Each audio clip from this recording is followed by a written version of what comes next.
Good afternoon and welcome to what I think from the calendar on the website says the 18th meeting of the 2021 Johnson County Charter Commission, which means we've been at least 36 hours in meetings alone. So thanks again to the members of the commission. Thanks to those who are joining us in public and by Zoom. The first item on the agenda is to call the roll and determine if we have a quorum. Deputy Clerk Sater. Wendy Bingesser. Wendy Bingesser present. Thank you. Mike Boehm.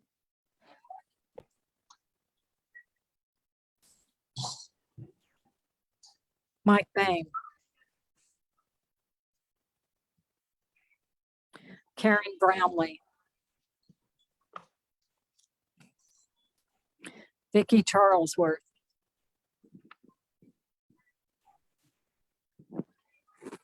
Vicki, I think you're on Zoom.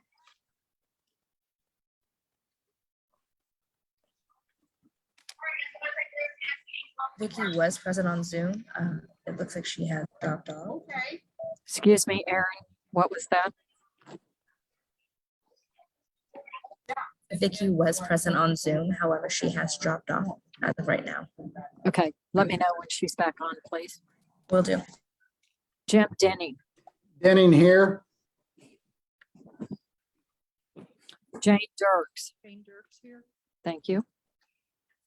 Jimmy Gaona. Jimmy Gaona. Tedrick Housh. Here. Thank you. Randy Hutchins. Randy Hutchins.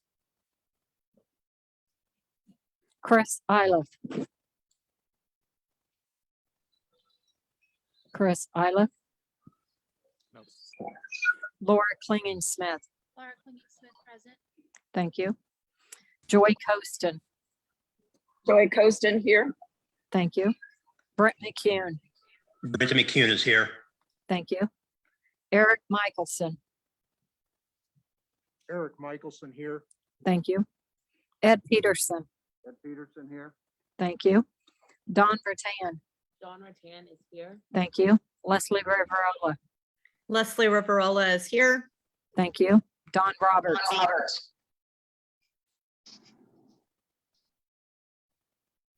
Don Roberts.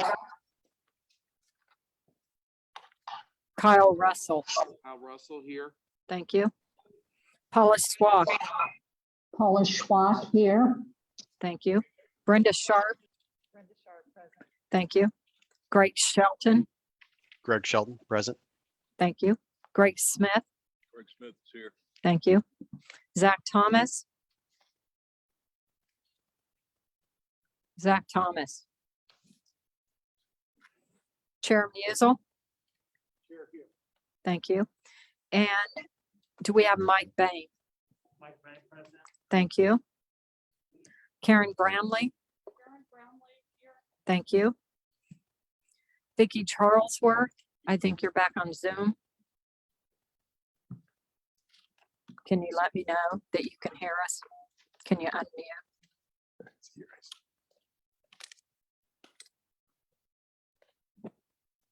You're unmuted, Vicki.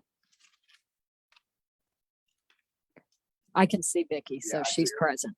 Right. Jimmy Gaona. Randy Hutchins. Chris Iliff. Don Roberts. Zach Thomas.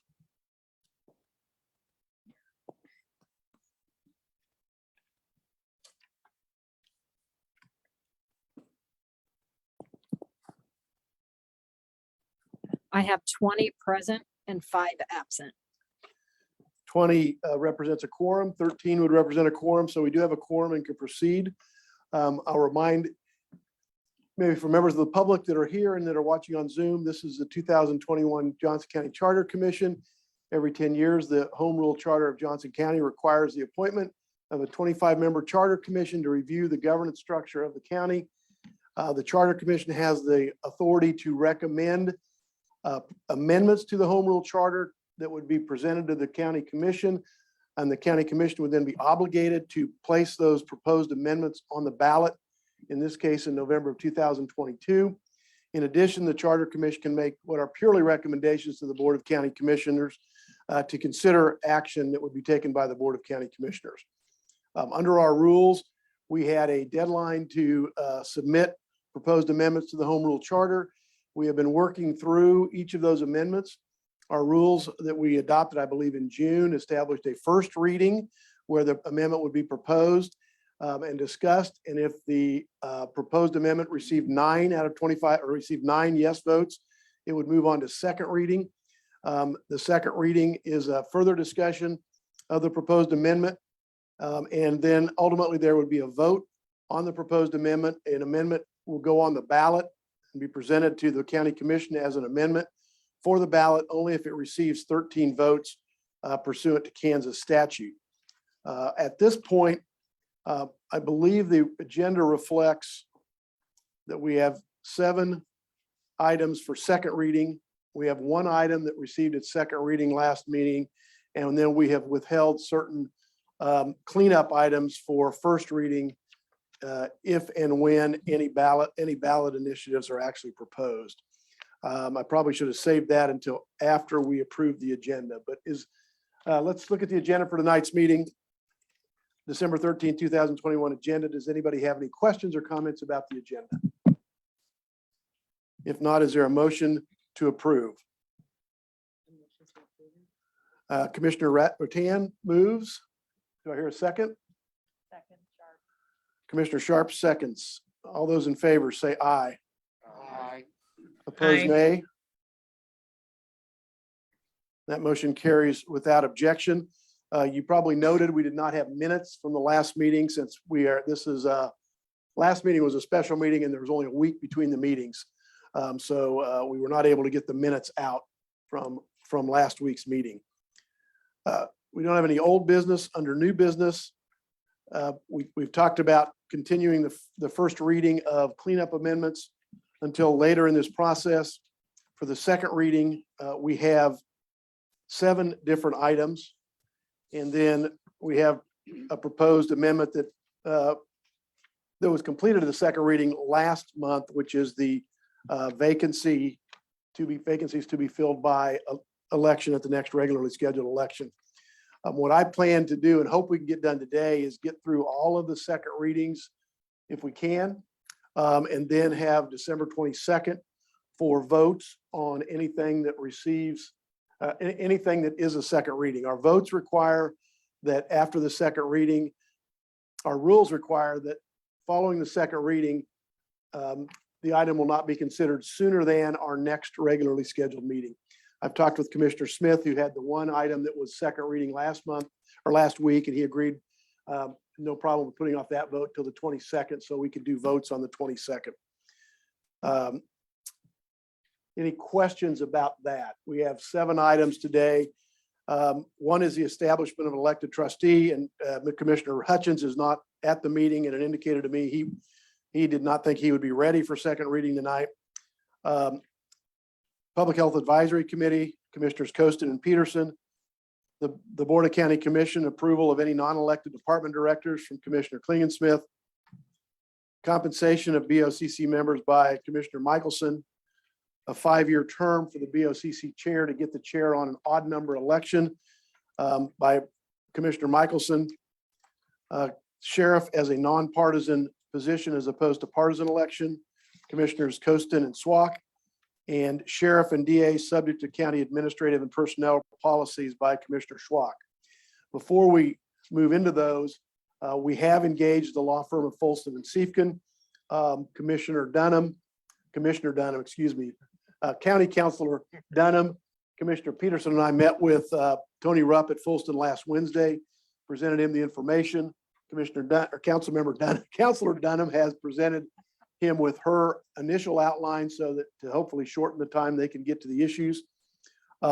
He has reached out, as I have, to each of you who have something as a proposed amendment that we want some legal review on. And that is the establishment of elected trustee for the unincorporated part of the county, the 5-year term and elections in odd numbered years, sheriff as nonpartisan, and sheriff and DA subject to county administrative and personnel policies. So we're looking to them for a legal review and opinion regarding each of those. Nonetheless, it is my hope that we can move forward on those today and at least discuss those conceptually. Once we have a legal review or conclusion or opinion, I am fine with during the voting process. I'd intended for, once we got past second reading, the votes would just be votes. But on those 4 items, if we have a report from legal counsel or discussion, we ought to have some discussion on those before we vote. So that would be my plan for today. And I know that Commissioner Costin is in an airport waiting on a flight. So I'm going to take the prerogative of the chair and we will discuss the first 2 second readings that she is involved in at the initial part of the meeting. So the first one is the Public Health Advisory Committee that was recommended jointly by Commissioner Costin and Commissioner Peterson. Ed, do you want to take the lead on that? Again, second reading, presentation, discussion, no vote. Yes, please do. Resubmitted, revised, description of proposed amendment, modified language from first reading. The Board of County Commissioners shall form a standing health and safety advisory council, HSAC, that will provide guidance when the BOCC acts on the Board of Health or exercises other emergency powers related to the issues of public health and safety. The HSAC shall be composed of representatives from accredited health professionals, colleges and universities, K through 12 school districts, local federally qualified health center, businesses, as well as professional health interest groups as determined by the BOCC, including but not limited to physicians, patients, caregivers, pharmacies, hospitals, schools, nonprofit, and religious organizations, first responders, and the general public. The directors of the Health and Environment Department and Emergency Management Department shall serve as ex officio members of the HSAC. Each district commissioner of the BOCC and the county sheriff shall appoint 1 member to the HSAC. The chair of the county commissioners shall appoint 2 members to the HSAC. The HSAC may be expanded to include other disciplines as the BOCC deems appropriate. Members of the HSAC shall serve 3-year terms and are not subject to term limits. Thank you, Linda. Everybody familiar with this? Ed, would you like to go forward and then we'll see if I'll, Joy has comments? Highlight a couple of changes. Before that, I also want to recognize Commissioner Greg Shelton, who stepped up. And in addition, we, after the last discussion, received a couple of comments from other commission members and have tried to incorporate those to improve this.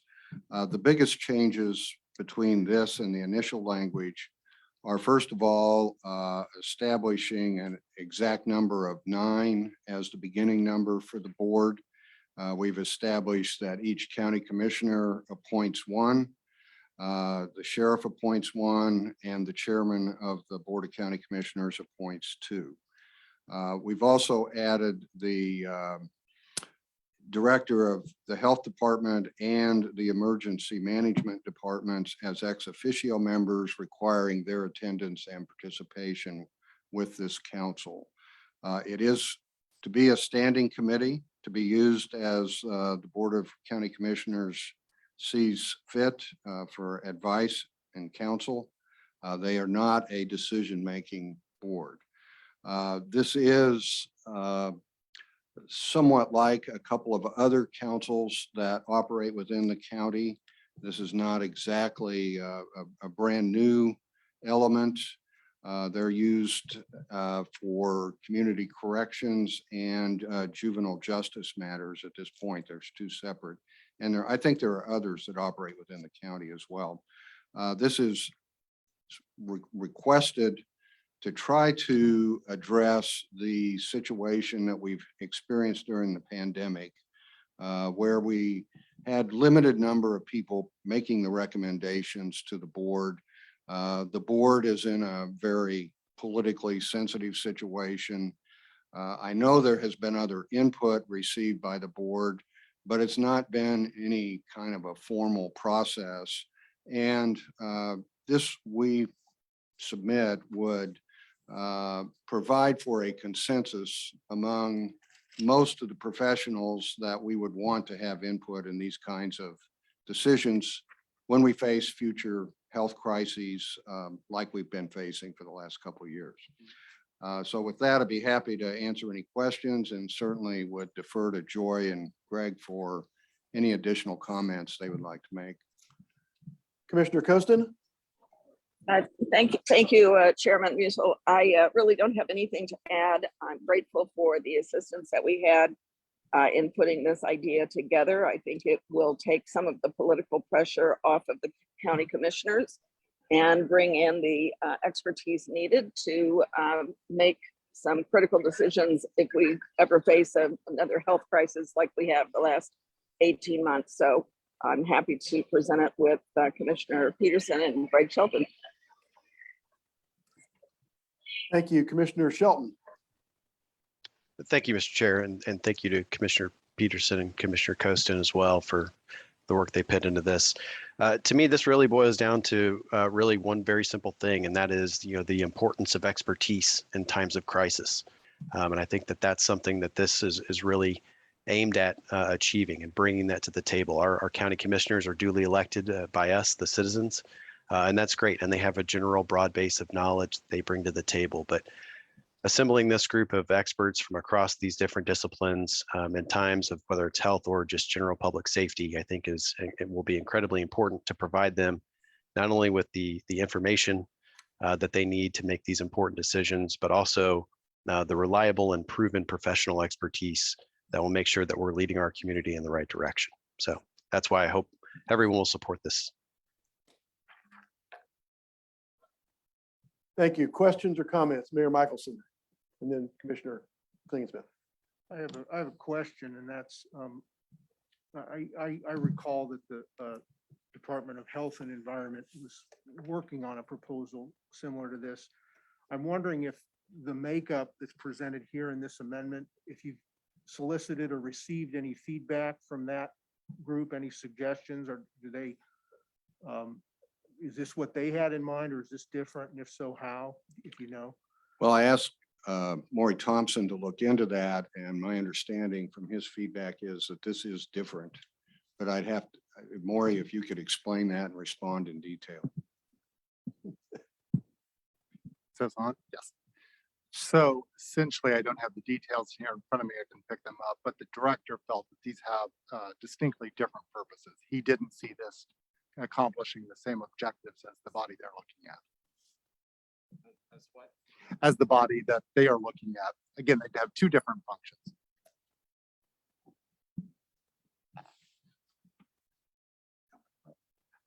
I You guess still have the floor. it would be helpful to get that detail as to what the two different functions are and what the differences are. See what I can find here. And maybe even in a written format if possible. Good. Well, let me ask, is KDHE looking at something that would be at the county level? I'm sorry, I meant Johnson County Department of Health and Environment. Oh, I may have correct. Okay. spoken, Chairman. Yeah, that's what you assumed, right? Yeah. Correct. Okay. Thank you. Commissioner Klingensmith. Yes, I have a couple of questions. You use the word safety in here. What does that mean? Well, the reason it was inserted was to try to broaden this so that in the case of the pandemic, there were a lot of decisions that were beyond just mere health decisions. And they impacted public safety. And we felt that this board needed to be able to address the full range of issues that come up in that type of a situation. So we didn't want to limit it to just strictly health medical decisions, but those that would affect the safety of the community. And what were those examples where the safety was being compromised? Well, things like public gatherings, spread of disease, hospital utilization, having available beds in hospitals, things like that, which are not precisely medical issues. And If I who could, on the BOCC requested this new advisory council? Was this a request out of any of the current commissioners? No. not that I- oh, Yes. Go ahead, Commissioner Coaston, if you want to respond to those first two questions. Well, I would just like to interject that part of the reason I was interested in adding a safety element was for public natural disasters, similar to what just happened in Kentucky, where you have a swath of tornadoes that took out over 200 miles of a community. And so I think if we have a collective board of experts who can help us not just understand the imminent threat that we might be faced with, whether it's a pandemic or some kind of natural disaster, we have the resources through which we can understand that disaster and make sure that everyone in the community remains safe. So that was one of the reasons we felt that it was necessary to kind of broaden us more into a safety advisory board as well. So when you add the word safety in relation to natural disasters, how would that relate to Senate Bill 40, which was the new bill that was passed this year regarding natural disasters and so forth, and how they would be handled moving forward? Would this work in conjunction with this? How do those two relate? Well, first of all, this is an advisory group and would not be actually making decisions. They would be advising the Board of County Commissioners. And the Board of County Commissioners is going to have to act subject to the provisions of Senate Bill 40. And when I'm sure would do so, weighing the advice that they're getting from the advisory council. Because you have in here, it says will provide guidance when they act as the Board of Health or exercise other emergency powers. So this becomes a standing everyday monthly meeting, because you have the word or in there, not for during emergencies such as pandemic and natural disasters. So is this going to be? Well, the frequency of the meeting would be determined by the Board of County Commissioners when they formulate this group. So they could make it a standing new 37th committee for the county. It wouldn't be a department. It'd be an advisory board. Advisory, there's 36 from my understanding advisory committees in the county. So this would be the 37th. Well, subject to your count, I'll accept that. That's what I was told by my commissioner. So I'm just going off what she said. The other question I have on here is Commissioner Shelton made a comment about expertise.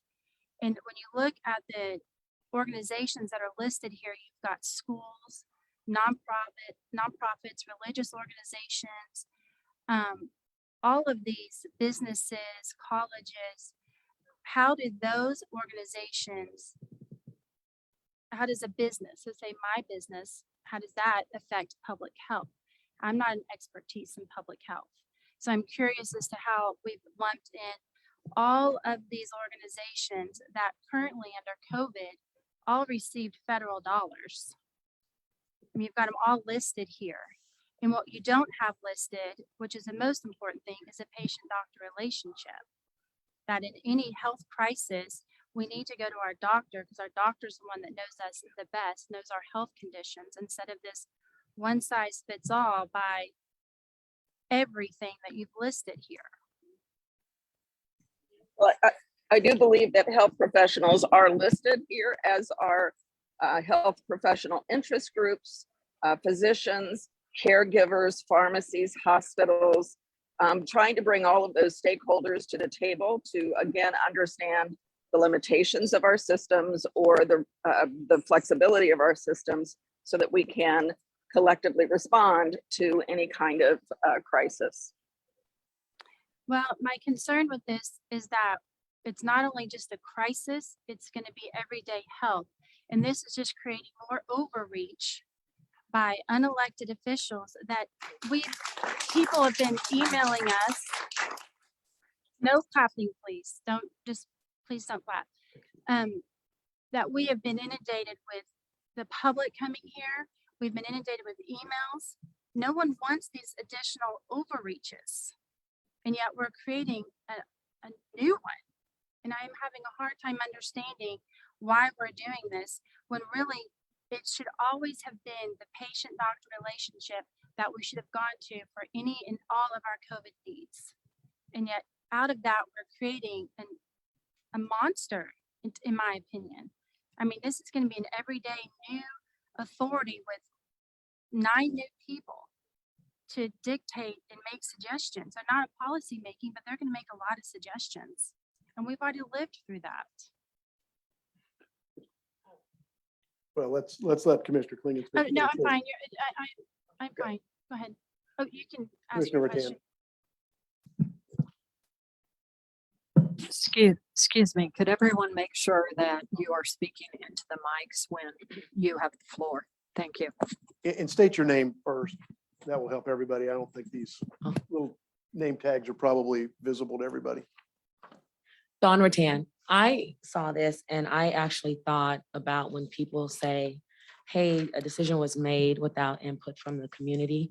So I thought of this as a swath of the community and it's bringing in stakeholders, and no, we cannot get all 600,000 Johnson County community citizens to vote on how we move forward as a county when we have an emergency. But at least this is a step forward in bringing more people in. And I've heard multiple times it is not a decision-making body, it is an advisory.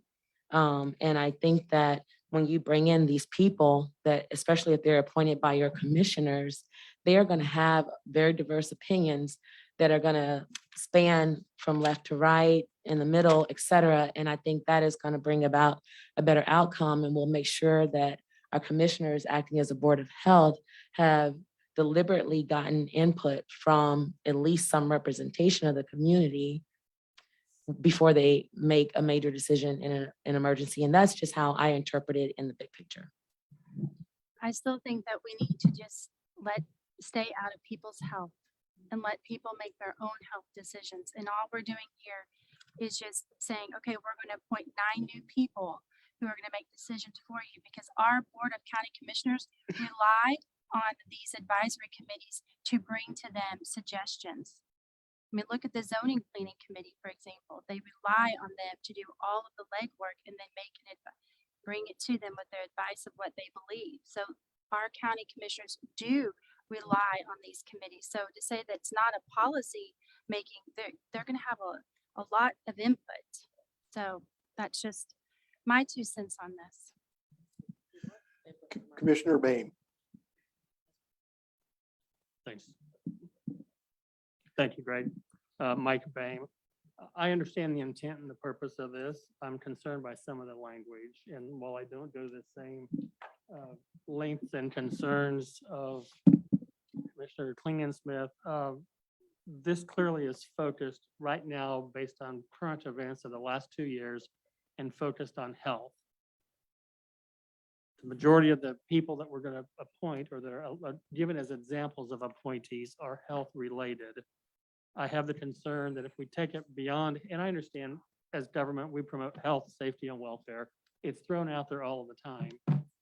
I think this needs to be targeted. If we're going to have a statement of this and a committee of this, it needs to be targeted to health and whatever safety goes along with that. But we expand it to other emergencies and other things when they enact their powers. I think it gets too broad. I know in the city, we have a code board of appeals.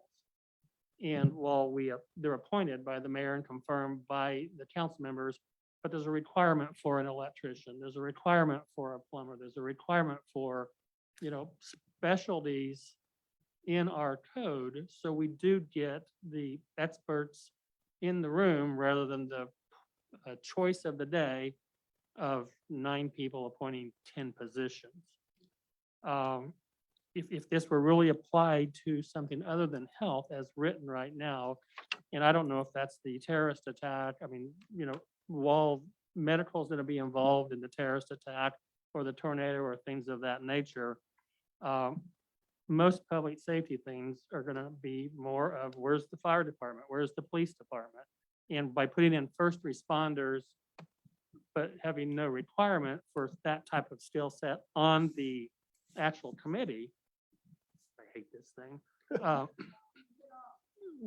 I think that we need to be careful. If it's to have a very broad nature, then that committee needs to have some specific assignments and roles. If we want to target it to medical, then I think a lot of these are very appropriate.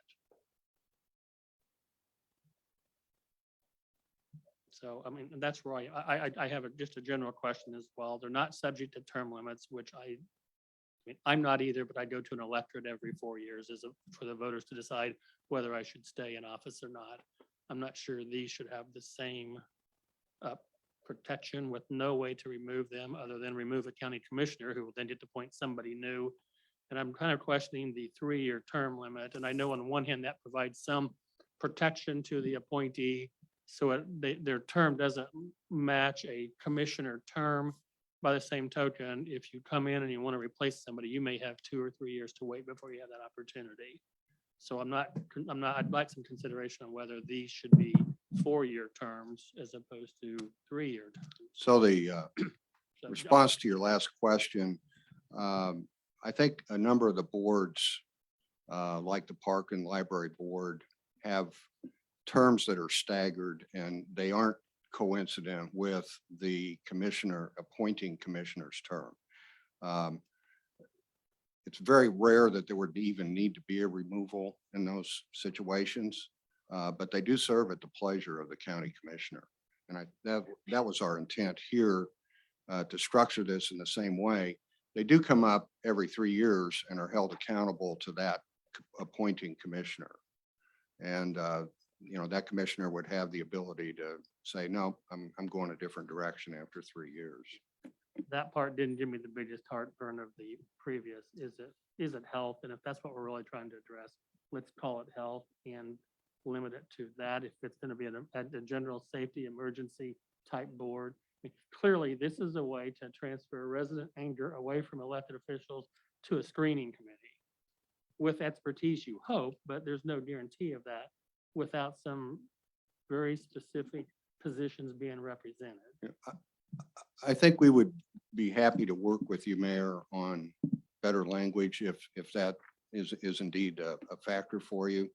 Again, as I mentioned earlier, our concern was if it's unduly restricted, then it won't really have the ability to deal with wider ranging consequences from these types of issues as they come up. And so we wanted to make sure it had enough breadth to be able to deal with the problems that were at hand. So, I think we'd be happy to consider language if that would make it acceptable. Commissioner Brownlee? Thank you, Mr. Chair. Karen Brownlee, a couple of my comments would be the use of the word shall. So there's no choice on the part of the BOCC. They have to do this, but I believe, aren't there other advisory committees such that they can choose to do those or not? And so they would have, that eliminates their ability to make the decision themselves. Another thing of concern is that one of the weaknesses during the pandemic was that there was one silo of thought that became the basis of huge decisions. And typically we take into account the economy and just a number of different fields of thought when we're making decisions that impact the entire culture.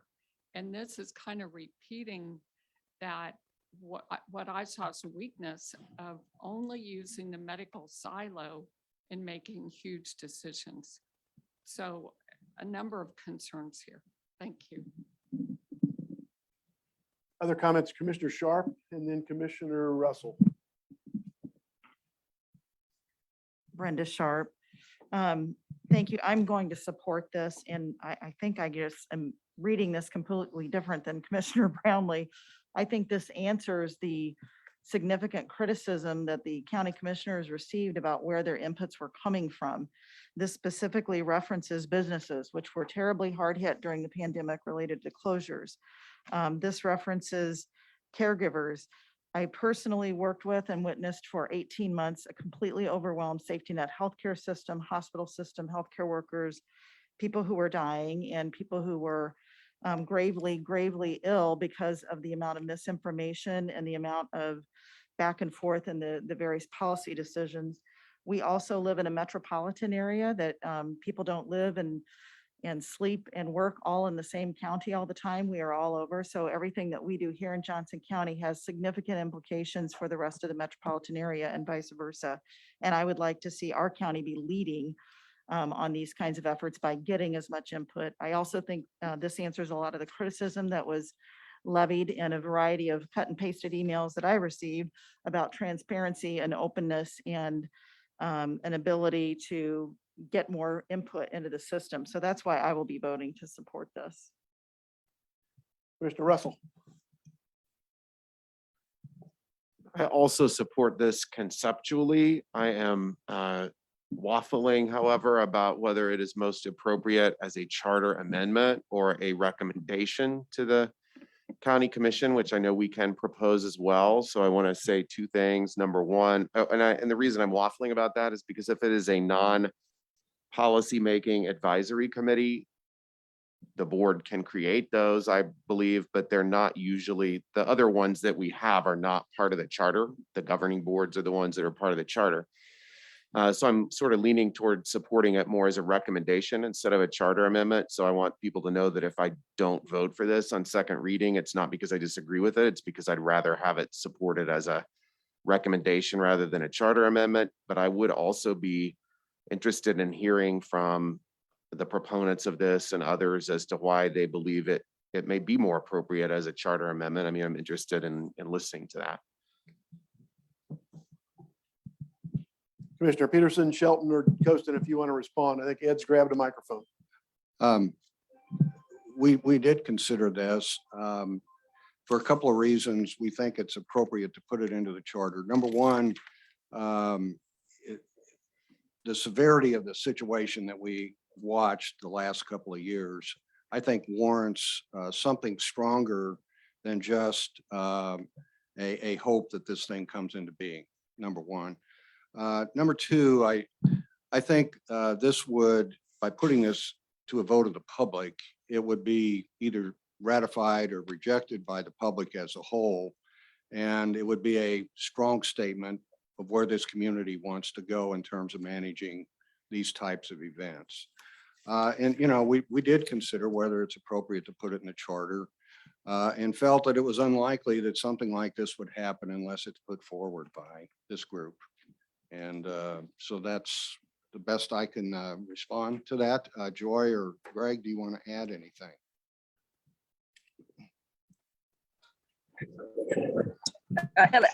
I really nothing further to add.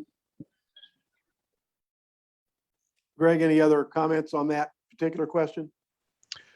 No, it's point well taken. And I think Ed summarized well why we landed on the amendment as opposed to the recommendation. Other comments in the room? Commissioner Smith and then Commissioner Gaona. Thank you, Mr. Chairman. This is Greg Smith. I have concerns with this, particularly when I hear that this is something that would be utilized during a tornado. There isn't time to bring a committee together during a tornado.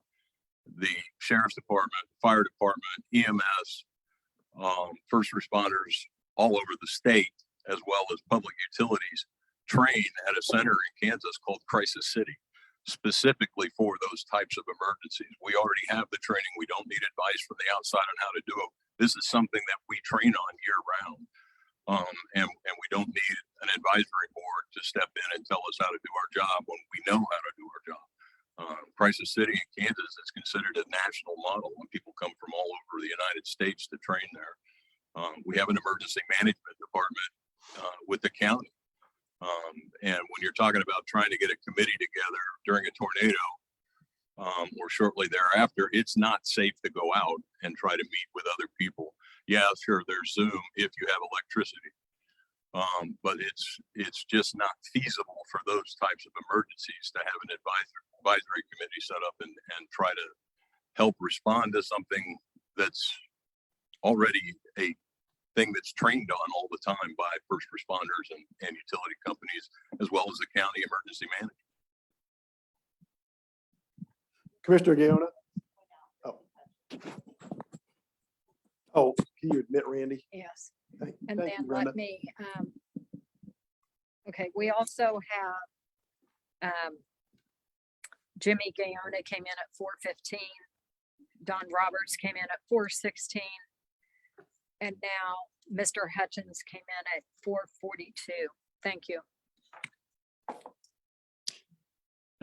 Jimmy. Thank you, Chair. And my apologies, Commission and public, about being tardy. I guess my understanding is similar to Commissioner Smith there, is about how is this completely different from the emergency management planning resource and that part of the county, as well as, is there a way to incorporate more of a, I guess, a public or a health input into that preparedness system and let them be part of that training system at that city in Kansas? I'm just trying to understand why we're gonna have two different bodies for the same goal. I'm not against it, I'm not for, I'm trying to understand it first. Well, currently emergencies such as a tornado are basically the purview of our public safety departments and the emergency management department. And I would not anticipate that this advisory council would engage in that kind of activity. It might become engaged at a later time if there is a significant health concern that develops as a result. But this would be more targeted at how we deal with ongoing large-scale public health problems. And the reason, again, why we added the word safety is because those types of problems tend to bleed into other concerns and consequences that aren't purely medical, that aren't purely public health issues. And there's an importance in bringing together a community consensus on how to solve these things. So I would see this group, this advisory council, working on that type of issue and not necessarily, not really becoming engaged in an emergency as we, used those in the past with public safety individuals or the emergency management department. Does that help?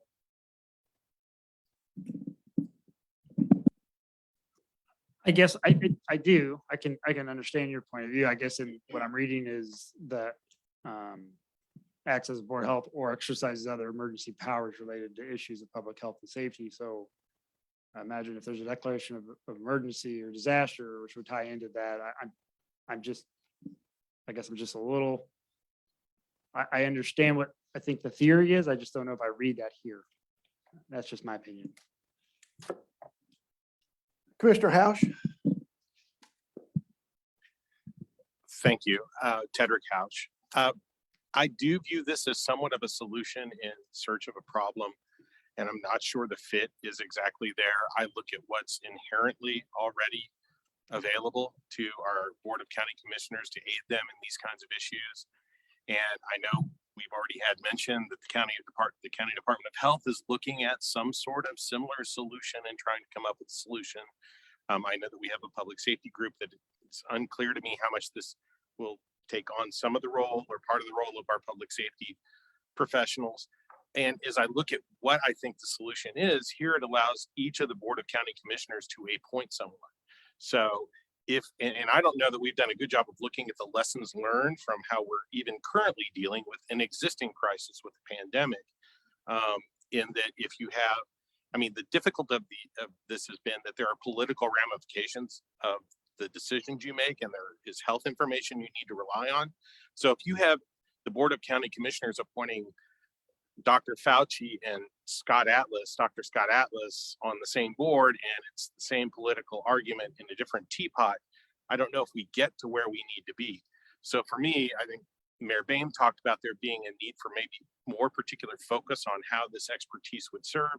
And I'm also thinking a bit like Commissioner Russell said, that this might be a recommendation since we already have something in the hopper with the County Department of Health. It doesn't mean I'm opposed to the concept, because I understand how that expertise can be helpful, but I don't see how this fits what our current needs are at this particular moment when we're 68% vaccinated in this county. We need to be about 85. Commissioner Shelton, you have your hand up on Zoom. Yeah, just to that same point, I think when we were developing this, we were thinking beyond present circumstance. And, this is a group that we envisioned really being more focused on the strategic elements of emergency response around health and safety, as opposed to tactical response, like Commissioner Smith had mentioned. So I just think as a point of clarification, if we can try to bifurcate our thinking between those two things. This group in my mind, as we discussed it, would not be thinking at the tactical level or getting the 3 a.m. phone call to, hey, we've had a tornado or we've got a chemical leak in the groundwater. Like that's not the role of this group. It's there to be an advisory group, to be thoughtful, thinking ahead, years and decades down the line, so that if and when the next crisis comes up that affects the general welfare of the public, that we have a more prepared group of commissioners that are ready to put policy into action. Any comments? Okay, we have Commissioner Klingensmith and then Commissioner Michaelson here, and then we'll go back to Zoom. We are at 4:48. Not suggesting we're taking too long because it's important. I just have a clerical question, just to piggyback off of what Commissioner Russell said. If this goes into the charter, this is an advisory council committee board. In the chart, and we currently have 36 other advisory committees in the county, such as the zoning board, transportation, and so forth. So if we put one into the charter, would we need to put all of them into the charter? Because the way those all work is they all have commissioners who appoint those individuals to serve on those councils and boards. So I'm just curious about that. I think many of those boards are statutorily created, library, parks, the criminal justice task force. They don't have to be in the charter unless, I guess, we want them to be in the charter, which nobody has proposed. Okay. So I think this would be the only advisory board in the charter. I think that's a fair statement. Commissioner Michaelson. Commissioner Sharp wanted to know the clarification of the number of committees, confirmation of that, but I think it depends on how you count them. We have 32 boards that I am considered the appointment clerk and that are considered part of the BOCC, 32 boards.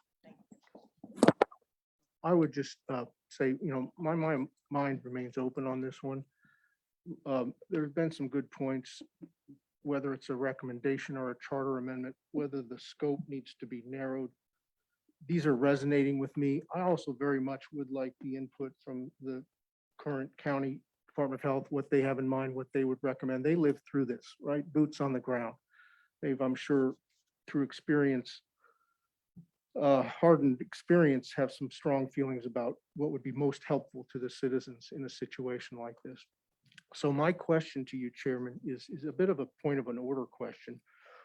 We're not voting today. When we do vote on this or any other amendment, is there going to be an opportunity for example, if it goes up as presented and loses by 1 or 2 votes, and then there's a version with a limited scope that somebody believes would pick up the majority votes, is there an opportunity or to make it a recommendation, or is it all or none on the one thing?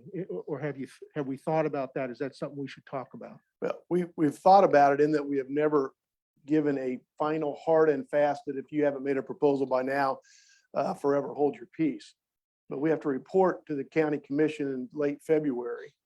If we don't hold second readings that are tonight, we will hold them at our December 22nd meeting, and we will then have an opportunity to vote on them if they're completed at our January 10th meeting. Our subsequent meeting is January 26th. So we're running out of time. And I think that by the time we get to second reading, whatever language a proponent wants needs to be presented once and for all to be voted up or down.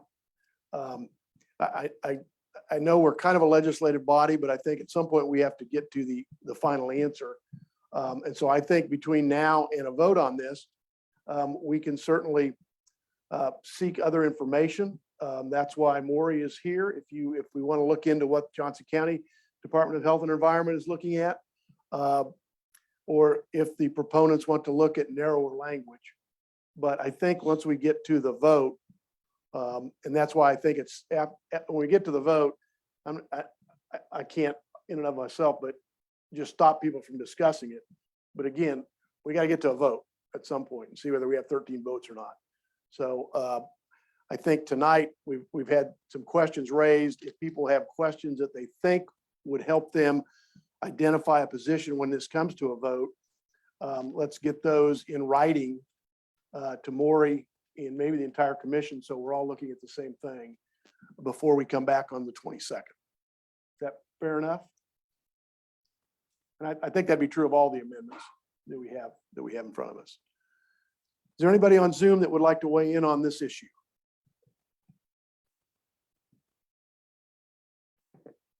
If not, I will make my final comments on this one before we move on to the next item.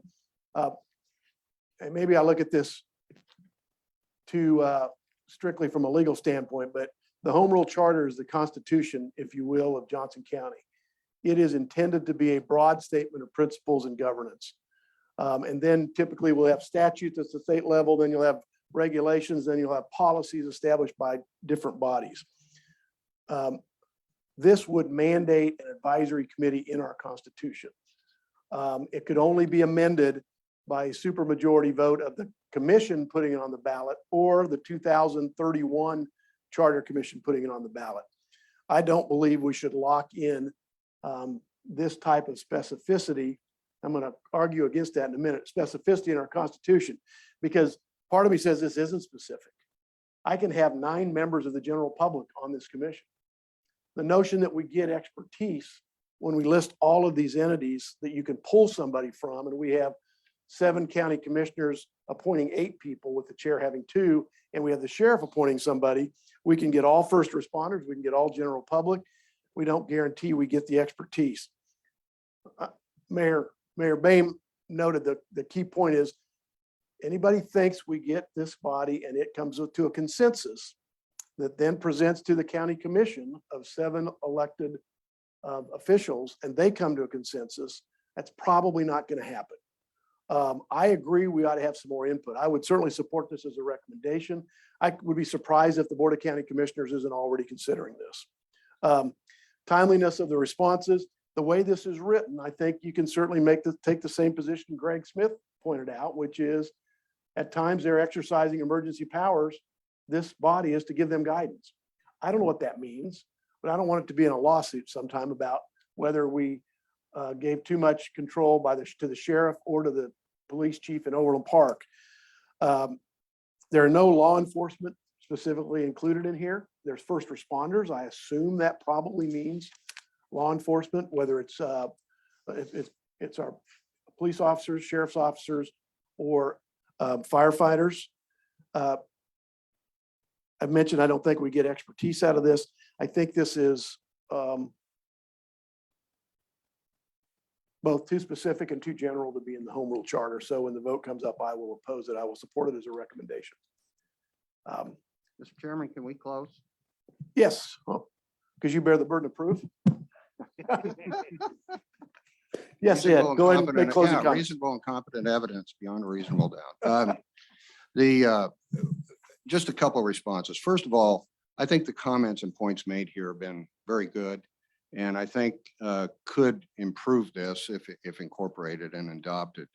One of the reasons I enjoy talked about producing this, and then Greg joined us after learning of it, that was that when we listened to the responses of the health department and the commissioners and others that have been involved in the pandemic, they all took the position that things had worked reasonably well. And I did not find that to be the case as a casual observer in the general public. And I found it very difficult to know, we had one group saying one thing, another group saying another, a third group, and so on. It was very difficult to ferret out what really was in the interest of the community. And we're left looking at 7 elected officials who, doing their best, are nevertheless forced to make a political decision and without any kind of a community consensus. I think that there may be other types of approaches that would be appropriate for the charter. But I think it's important on the heels of what we've just gone through for this committee to wrestle with this and make the best recommendation we can. And I've given you my thinking about why, and Joy and Greg's thinking about why this is appropriate for the charter. I can understand the reluctance to put one advisory board in the charter. I do think it is important that we make a statement and deal with this issue and discuss it.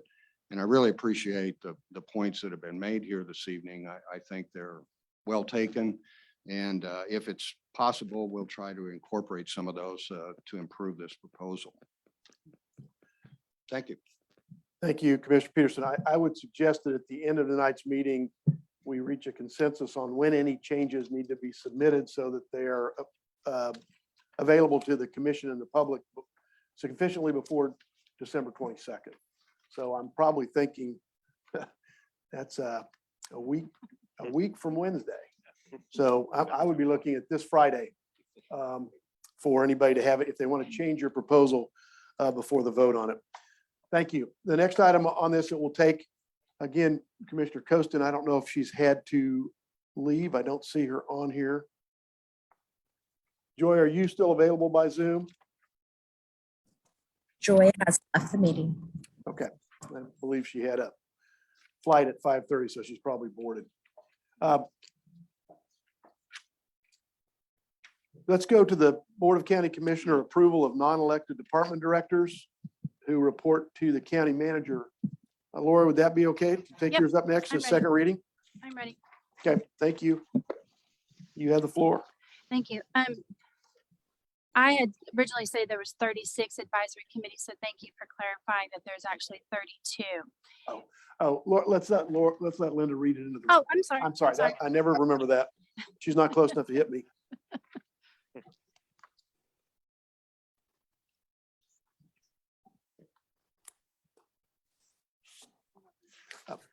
Laura Cleans just on the Board of County Commissioner appoint and hire department heads, basically. Sorry.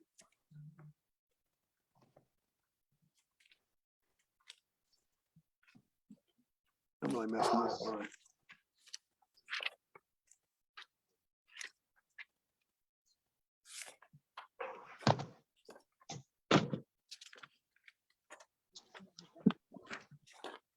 Yeah. Well, I think just that one. It's pretty simple, I think, from the agenda. You have to read that and see if that's it.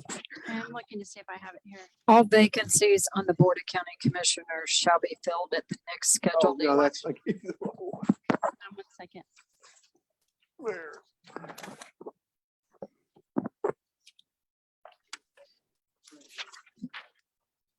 Yeah, page 2. Yep, there you go. There you go. Linda. The county manager shall appoint or hire with simple majority approval of the BOCC, the non-elected director of each department whose principal officer reports to the county manager. The county manager shall also suspend or dismiss all non-elected directors except as provided by law or this charter. Laura. Okay. So there are currently, as Linda has corrected me today, 32 advisory committees in Johnson County. The volunteers on this committee are appointed and approved by the BOCC with an average of about 7 appointees to each of these committees. So simple math, that's about 200 individuals who are approved by the BOCC to volunteer for the committee they've been asked or have been asked to serve on for our community. If the BOCC by simple majority approves these volunteers, I would think we would expect the same when it comes to the opening of one of the 15 department directors who reports to the county manager. These are department directors who are responsible for carrying out policies or suggesting policy changes and responsible for their taxpayer-funded department budgets. The BOCC hires the county manager to manage the county. There was discussion during our last first reading of this amendment, that the county manager should just be able to hire the directors without oversight.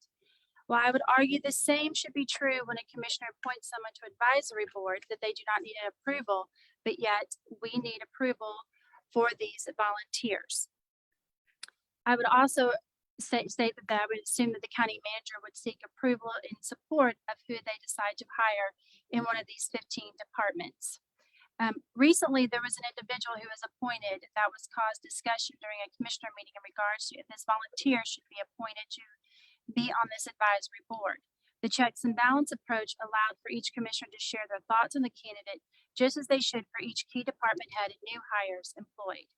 The county manager would still be fully responsible for recruiting and interview process leading up to the desired candidate. This amendment merely states that the candidate should flow through the BOCC for final simple majority approval, as there's over 200 members on our advisory boards and committees, where 15 department directors have much greater responsibility. There was also conversation last time, and I forget who asked this because I used the word division head, and I did get clarification about that. It is generally the division head applies to the larger departments that have multiple divisions. I cannot speak on the significance of the term related to the charter as it was adopted in 2000. It's been our practice to appoint, suspend, or dismiss department directors, and those departments with divisions heads are handled by the department directors. So, open for questions. Questions or discussion?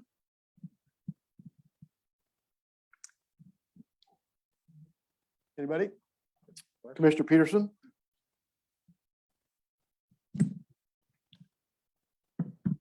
I'm unclear about the requirement that the county manager suspend or dismiss all non-elected directors.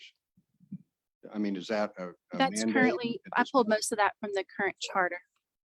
All I was adding was that any new hire, so if there's an opening on the 15 departments, there's a new hire, it goes through simple majority approval by the BOCC. The rest of it I pulled directly from the charter, Well, that current language.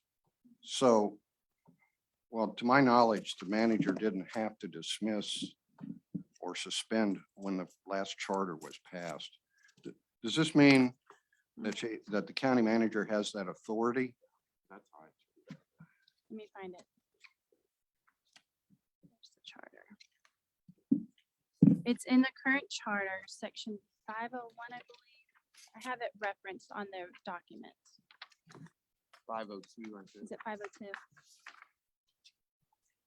There it is. There it is.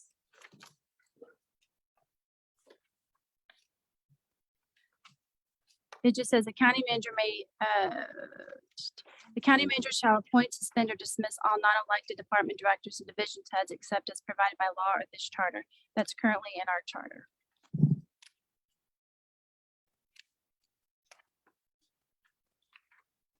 I don't think it's what is intended, but I read this as requiring the dismissal of all current department heads. Well, that's not, no, no, we're not doing that.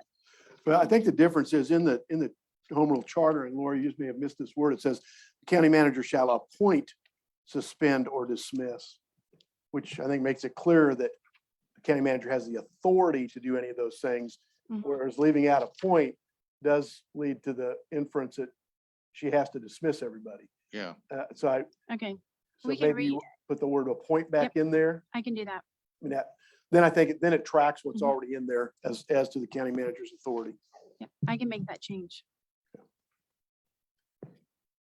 Other comments, Mayor Bain? I appreciate that, Mayor Mike Bain, sorry, I'm not a mayor, I'm a commissioner tonight. I appreciate that clarification. It does help. I will vote against this no matter what. Tradition practice is elected officials hire the lead manager of your community. That person reports to the commission.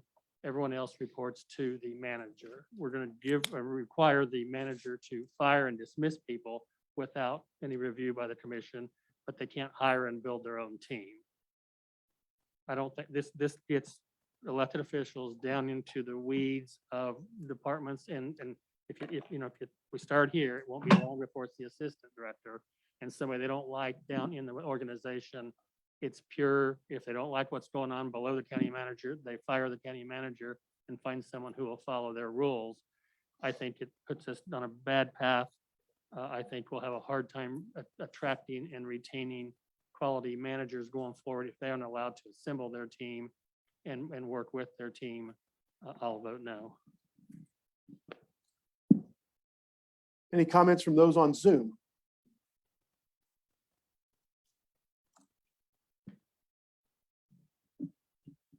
I think Commissioner Gaona wants to speak and to work for your microphone. Thank you, Chair. Jimmy Gaona here. I guess I'm trying to understand if it's in conflict with section 4.03 of the charter. So be directly responsible for the daily administration, organized administration, have responsible. I mean, I guess you question what organized administration means. And so, I mean, if I organize something in my business, then I would hire, fire, what, et cetera. So I see that it's under department directors, but I also wonder from a power sense of a county manager looking at 403, if that would then counteract that. And then I guess on top of that, would that open us to legal situation if they said, well, I got a job, but I couldn't do my full job because you guys turned down all my people and now you fired me. I mean, just thoughts on it. I don't really see it that way. Currently, all of the committee members that are get appointed to the zoning board, the transportation, or whichever board is up, has a new position open, it goes through the BOCC meeting on the consent agenda. And I see this the same way. This is the way for, let's say, we're getting ready to hire Greg Smith here for the taxation department. Just a chance to review his resume and say, yep, I reviewed it, I looked at it, oversight, that's it. I don't see it getting into the weeds of the operation, into the day-to-day operations of this. Just simple oversight, just like we do when we appoint the 200 something volunteers to a different board. That's it. I mean, these are 15 people who are responsible for our tax dollars, and yet we have one person that makes that whole decision, but it takes 7 to appoint volunteers. Jimmy Gaon again. I guess I can hear that. I guess my thought also is that a volunteer position versus a paid job, which would then open legalities, because as a volunteer, you're volunteering to be on something or applying to be on that, and you get turned down, it gets turned down. But I just see the difference in vetting volunteers versus vetting someone that has experienced job notion and putting someone else's responsibility, which would be the county manager, at risk of losing their job if they don't find the right people. I guess that's where I'm trying to understand that difference when you refer back to the volunteers. Board of directors approve of hires all the time, so I don't really see it any difference than that. This is just so that they know who's coming in as the new person, that they've hired someone, that Sally Sue left and we have a new position opening and we're bringing in this new person, and it's just a simple review and say, yep, we know that we're hiring this person. It's just simple oversight, not necessarily to get into the discussion of, are you qualified or so forth. It's just, here's who I want to hire. Great, looks good, let's hire him. Commissioner Rattan? On the surface, it feels like this is a hand waving formality. If it's just a simple pass through. Secondly, I don't believe that it's just the county manager who's making a unilateral decision to hire someone. I would like to believe that she brings in the appropriate people from the departments as well as HR to make a decision. And I probably asked this question the last time. Could you point out what the specific defect is that you are trying to fix by putting this amendment out here? We elect our Board of County Commissioners, and they appoint, or they hire a county manager who runs everything about the county. And this is just to give the people who have shown up, who are tired of have their whole lives the last 2 years being run by unelected officials.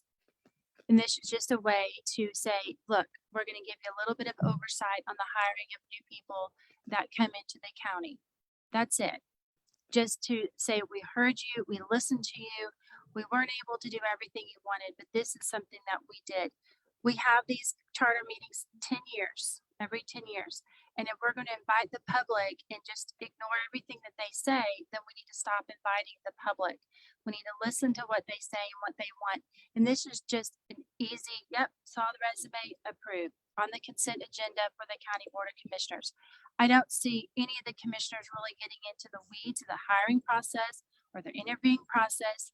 They never have in the past, but at least the people that we elected have actually just seen the resume of who's going to be running the taxation department, the finance department. That's it. Commissioner Hausch, if you're on Zoom and can raise your hand, that would be awesome.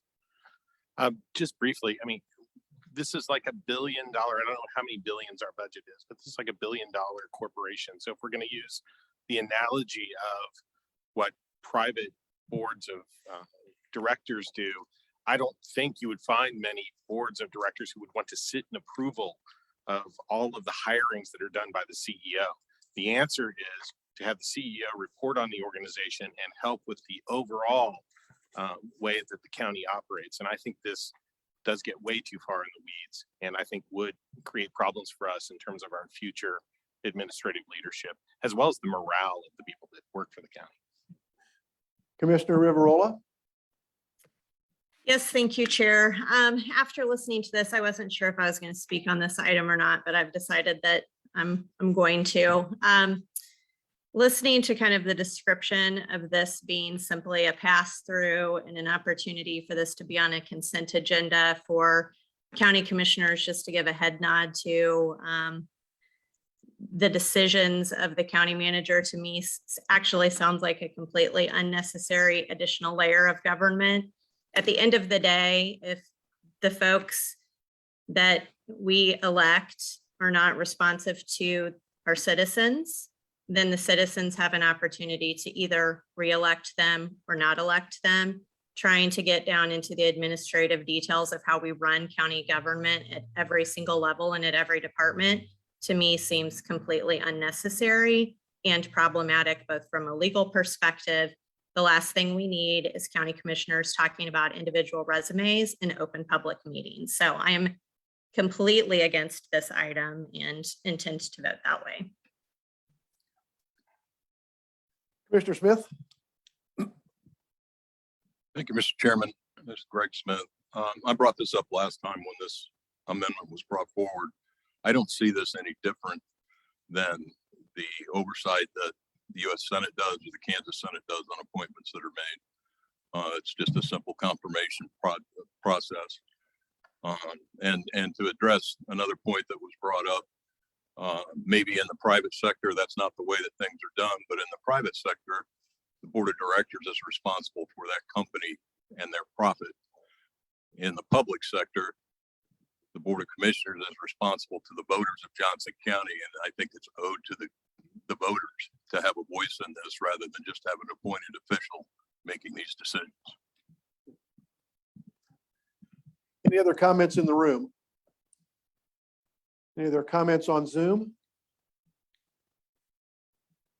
I will oppose this for the largely the reasons given by Mayor Boehm. We either have a county manager form of government or we don't. This will not simply be a pass-through. It will be an opportunity for any individual commissioner who doesn't like a particular department head appointment to raise a fuss about it. It will also have a chilling effect on our ability to recruit the qualified county managers and department heads.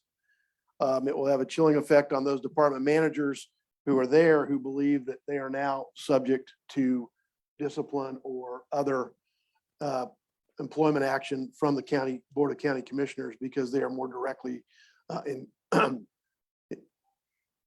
more directly responsible to them. So I think we have 7 county commissioners and we elect those, and I will rely on them to ensure that the county manager is doing his or her job.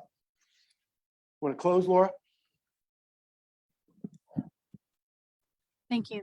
I just feel like I've heard everything what everyone is saying.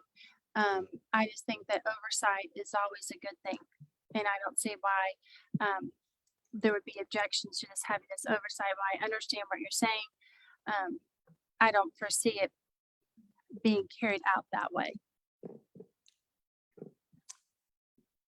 All right, we have 2 down. It's 5:15. Would you like a break for 5 minutes? I see a couple Affirmative nods. We will break for 5 minutes. Come back at 5:21. Please be prompt.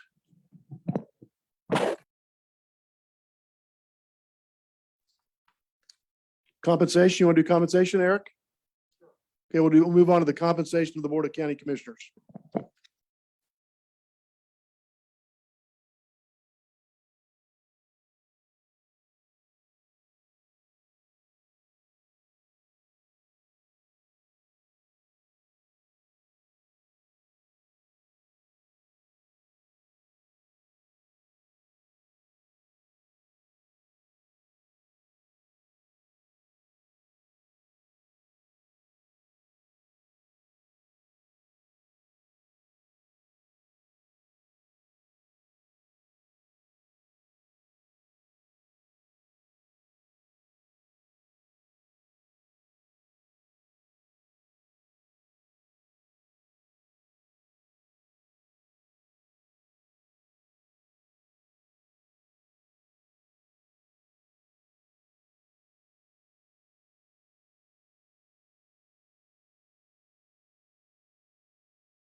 The meeting back to order of the Charter Commission. We're through 2 of the 7, so I'm sure we're going to get done today. The next item that we'll consider is a proposal by Mayor Michaelson to alter the compensation method for the Board of County Commissioners. Deputy Clerk Sater, would you read the proposal? This is Revised. modified from the last. Right. Revised wording 12/10/2021. Delete all text from section 2.05 compensation and replace with the following. Each commissioner and the chair shall be offered an annual salary set at the 2021 salary amount, adjusted annually at the lesser rate of A, the consumer price index for urban wage earners and clerical workers, CPI-W, for the trailing 12 months, and B, 4%. The first adjustment shall occur in January 2023 for the 2023 year. They shall be offered non-cash employee benefits commensurate with those offered to county management employees. And I think it might be helpful, Eric, before we go, the current text simply says each commissioner and the chair shall receive, well, excuse me, the commission shall continue to determine the salary and benefits of its members by resolution. The chair shall receive additional compensation no less than 25% of the base compensation of commissioners. That's what we're proposing to change. Mayor Michaelson. Correct. Thank you, Chair. I would note, my fellow commissioners, that, you know, we've talked a lot about what's an appropriate amendment for this charter commission, what our role is, what the Kansas statutes intended and didn't intend and prohibit. I would submit to you that this is one that is clearly and expressly the reason why we exist. If you look at the enabling authorizing statute, it's 19-2680, establishing county charters in Kansas.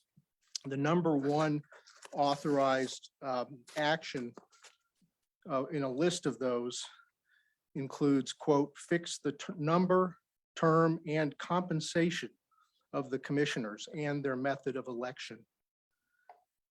And I think the reason for that wisdom, in my opinion, of the Kansas legislature is if we get that right at the commissioner level, then a lot of the rest of this stuff flows and takes care of itself. So the original purpose of this proposed amendment, just briefly recap, it struck me, you know, right now, as the chairman read, the pay for commissioners is set by the commissioners themselves. As a matter of principle, that troubled me. I believe the best practice is public officials should generally not have unlimited discretion to set their own salaries, because there's an inherent conflict of interest with public tax revenues in such decisions. So an upper limit, I would submit, on annual increases is the best practice to eliminate potential abuse. Now, in looking at the history of this particular commission, we have not had that issue, fortunately, but to the credit of our commissioners. But there's a second issue that we may have fallen prey to here in Johnson County with giving unlimited discretion to commissioners to set their own pay, and that's underpayment. A lower floor is also, in my opinion, something we should consider to avoid that, because underpaying public servants can limit the pool of potentially qualified candidates and or the amount of time that less affluent public servants can devote to their public role. In practice in Johnson County, this is not just a solution looking for a problem, because we have not had any cost of living increases for over a decade at the commission level. So if you assume they were the correct amounts 10 years ago, every year they've gone down by the amount of inflation, even as the demands of that job, particularly in the last couple of years, have gone up dramatically. So when you ask more and pay less to public servants, you know, is that in the best interest of our citizens in attracting the talent that we want in those roles? I've received some information. I'm not going to present this to you because this was never about getting the dollar amount correct. It's more the method correct.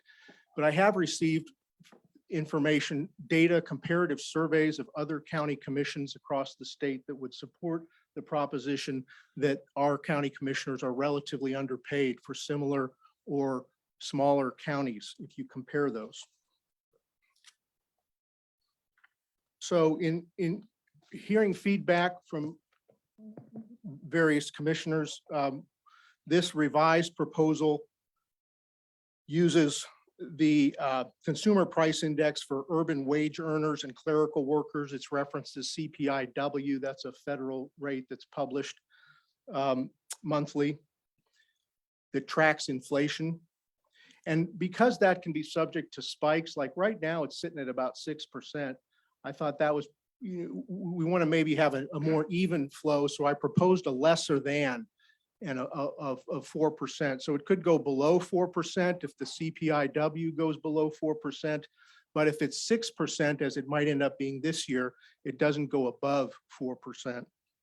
And again, the specific numbers are certainly not the definitive necessarily in this. If there's input for adjustment of the 4%, should it be 3% or whatever? But the point is, it's going to be the inflation rate if it's lower than 4%. And if the inflation rate happens to be higher than 4%, it won't go above 4% in a given year. This takes it out of the hands of the commission. This is the point of this amendment. Pay is a political hot potato. Nobody wants to touch it. And it's probably why the Kansas legislature suggested that we should fix the compensation of commissioners. A couple important things to note about this proposal based on some feedback and comments I've gotten for you. No commissioner is required to take this. The language of the proposal is that they'll be offered this salary and benefits commensurate with what the county management gets. But if they want to turn it down, that's fine. That's their prerogative. I've also heard concern about it's been described as decoupling commissioner pay from management employee pay who aren't subject, as I understand it, to automatic cost of living adjustments. But it's already decoupled, I've learned, because the county employees they get merit increases, and there's no viable way to give merit increases to commissioners. That's obviously a place I don't want to go, and I suspect nobody wants to go on a case-by-case basis. So I would suggest we get this right and then trust our commission and our county manager to get the employee pay right. Finally, my comment before I'll open it up for discussion, Chair, is sometimes there's no better way. I mean, our legislators, some of our city councils, they set their own pay. I understand that because there's no higher commission. There's no charter commission charged with doing that for them as we are.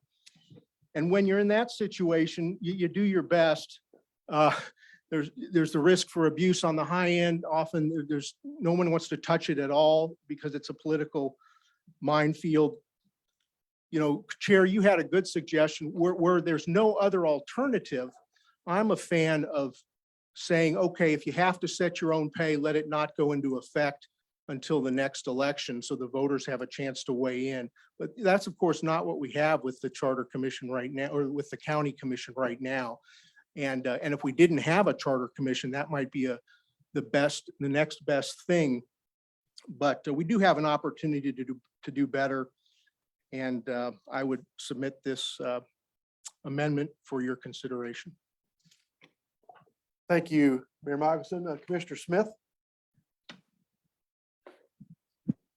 Thank you, Mr. Chairman. Greg Smith. I've read this countless times, and my reading of this, it does not do what the bringer of this amendment says it does.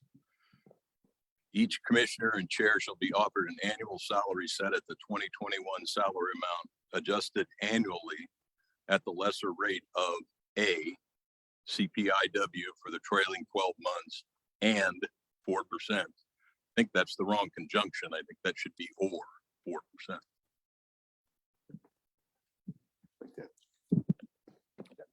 I would respectfully disagree, but I think we can agree that only one of them applies in a given year. It's the lesser one. So okay, I understand your point. You think if we have or in there, the lesser would apply? Yeah. Okay. I'll put it this way. I won't vote for it with believe our intent is the same, and, you know, the semantics I'm open to. We can probably get a good English professor here in the building somewhere. This is the way I've seen it, you know, it's the lesser of two things, this and that. The fact that it says lesser, it means you have to choose one or the other. But that's the way I've seen it done. But again, I don't think we're arguing about anything other than semantics there. Other comments? Commissioner Boehm. Thank you, Chair. Mike Boehm. Mayor Michaelson, Commissioner Michaelson, I appreciate your work on this.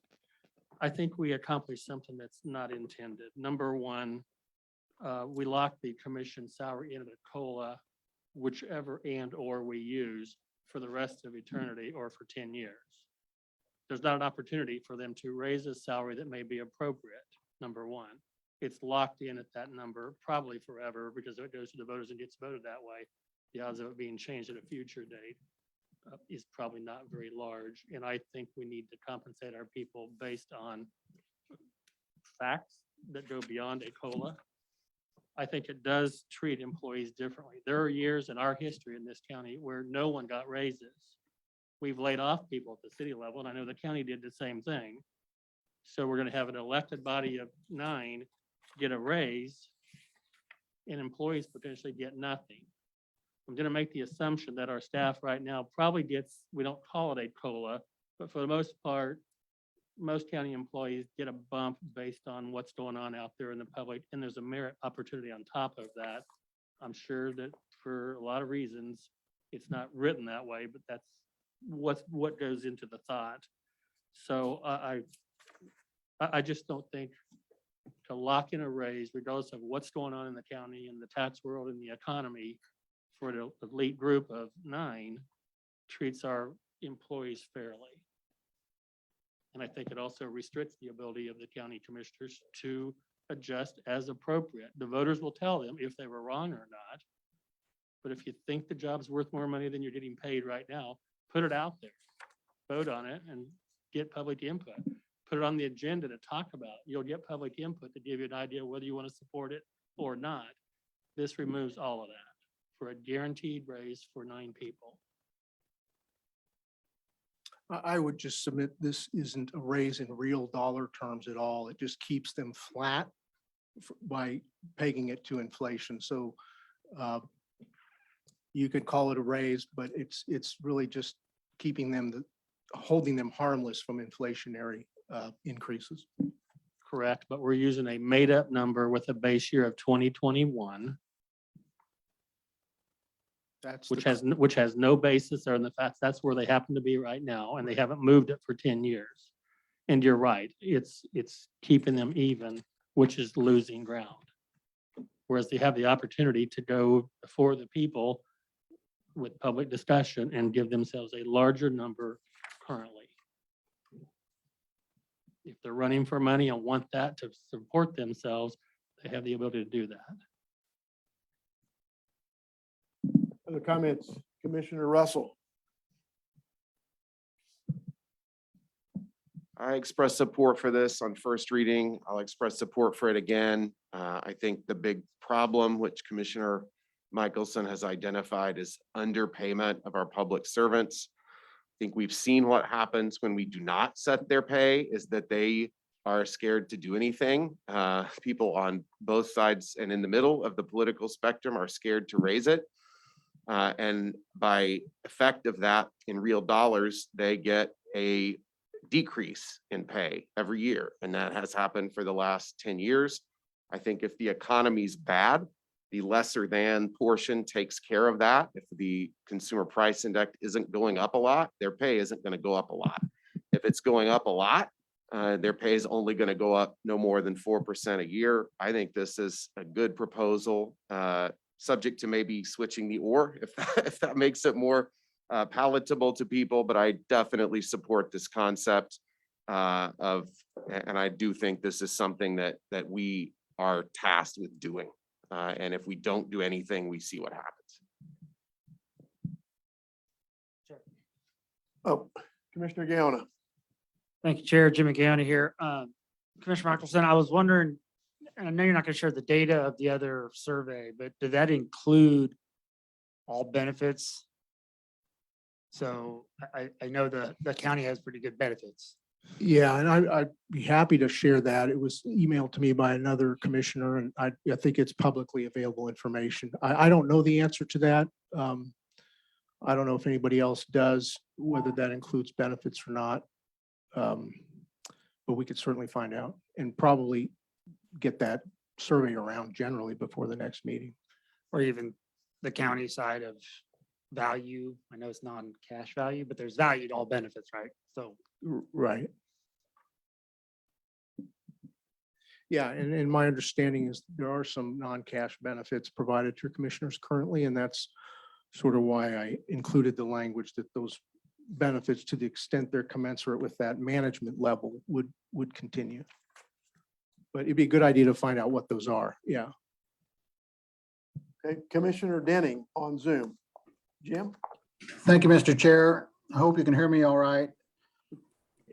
The question I have, just to start out with, do the county commissioners, do they receive the county benefits like health care and profit sharing and those type of benefits?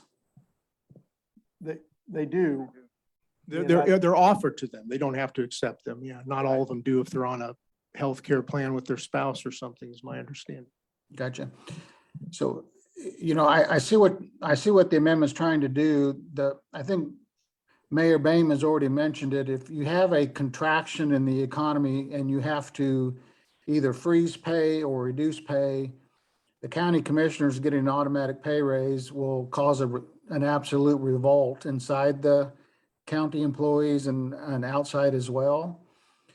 Maybe in a substitute amendment, language would be to peg it at 50% of the inflation rate or 2%, whatever's lower, and then have some kind of pausing mechanism that if the county has to freeze pay or reduce pay because of a contraction in the economy, that the county commissioners are frozen as well. I think the county has such rich benefits, and now we're pegging it to something at 4%. In this economy with the inflation out of control at 6 and 7%, the employees were going to expect something in that range. But historically, I can't remember the last time the employees got a 4% increase. I think it's just too rich. So with the richness of the county's benefits the way they set now, I would just suggest substitute amendment language that pegs it at 50% of the CPI or 2%, whichever is less, and then have a pausing mechanism. The county commissioners sure as heck don't want to take a pay increase when the employees take a decrease. That won't work for five seconds. May I respond? You may.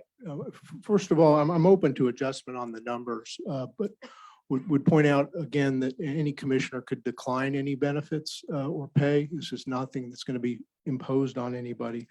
And if there's a contraction in the economy, often but not always, there's an inflation component to that as well, and that would cause this to go well below 4%, could even possibly go negative.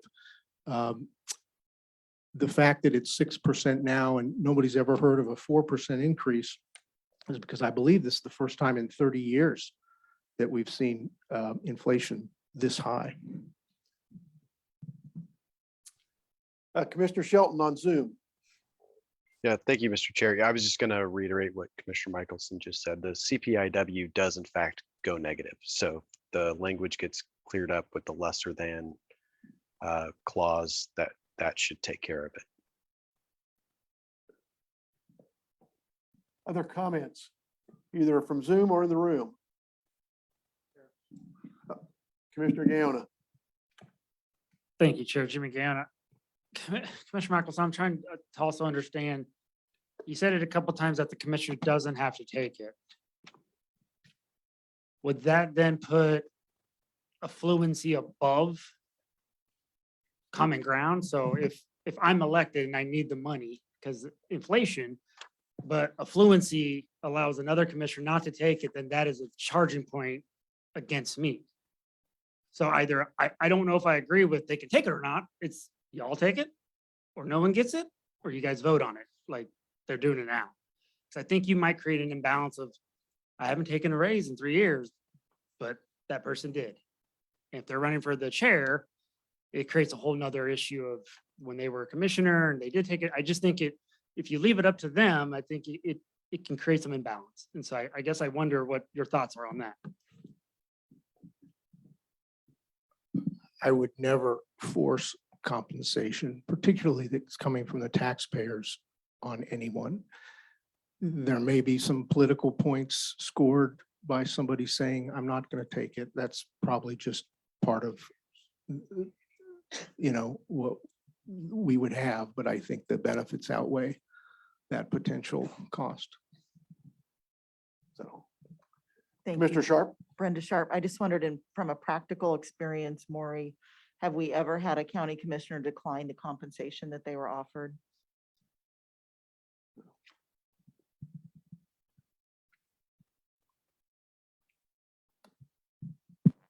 Not that I'm aware of.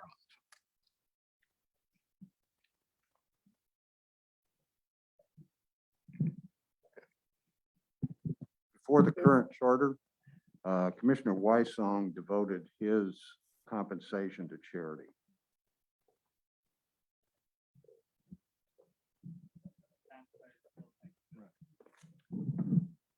That's my understanding. Yeah. I just said the taxpayer still paid the bill. He just directed it to somewhere else, but it still sets up the potential conflict of has and has not, or haves and haves not. And I don't think people make the decision to run or not are gonna make the decision based on, do I get an increase of one of these numbers or not every year? Those are the pennies on top of a salary.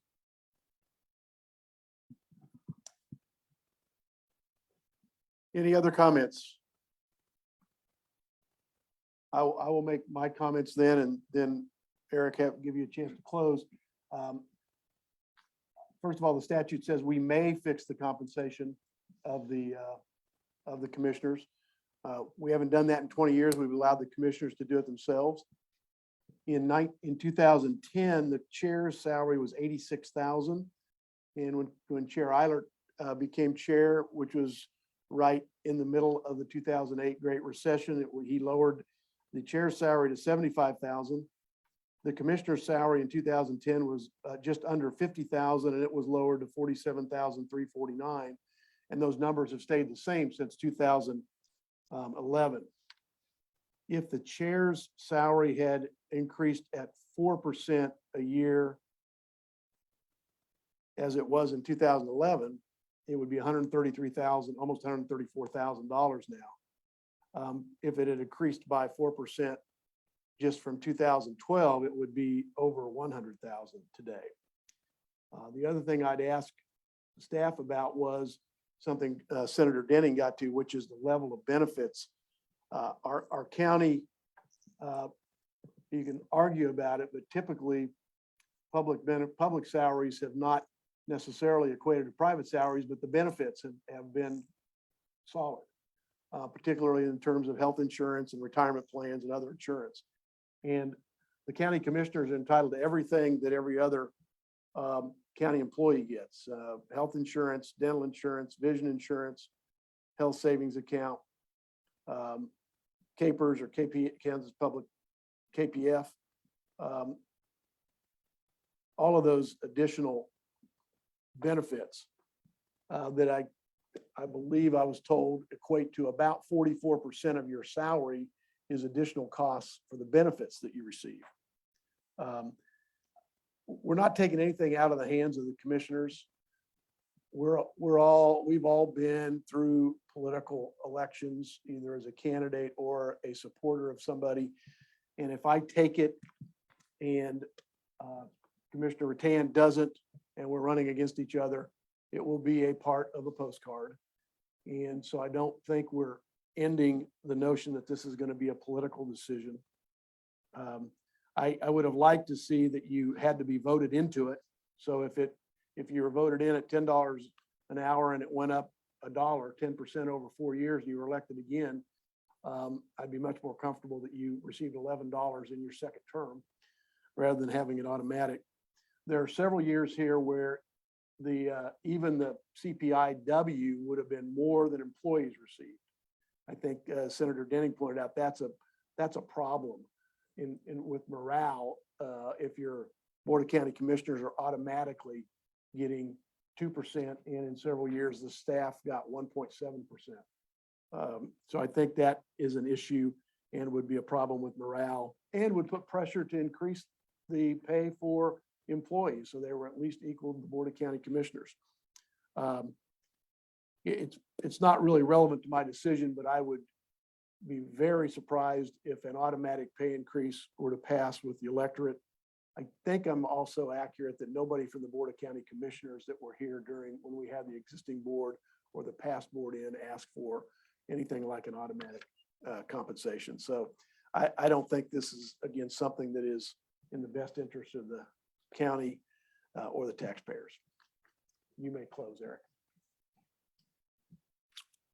Thank you, Chair. Some employees are paid a lot more than commissioners. Let's just make that clear. Okay, especially at the management level. These commissioner salaries in the 40s are far lower than a lot of the management employees, probably most of them. You recited some numbers based on an assumed 4% increase over the last 10 years that might have set a salary at some number.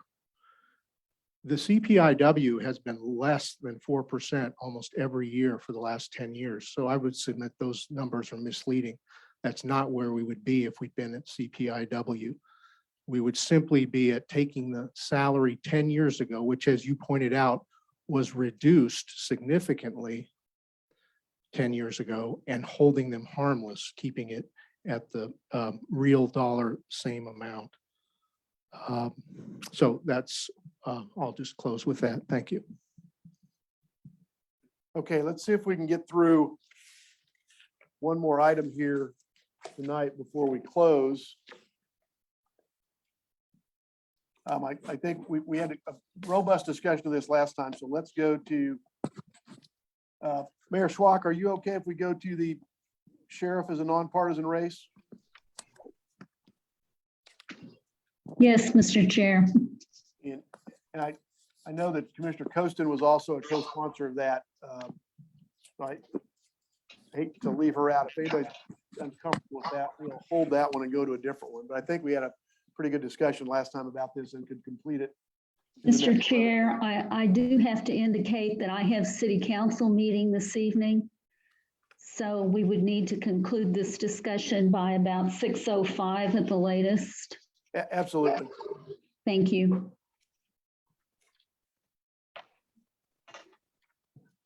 We'll let Linda, do you have that one to read in, Linda? Partisan, nonpartisan. Change election status of the sheriff's position to a nonpartisan race. Mayor? Yes. All currently elected positions that are county positions are nonpartisan with the exception of the sheriff. To me, it makes a great deal of sense that the public, which is used to seeing those county positions, as all municipal positions in Johnson County are, as nonpartisan races. And so I have recommended that the sheriff's race also be a nonpartisan race.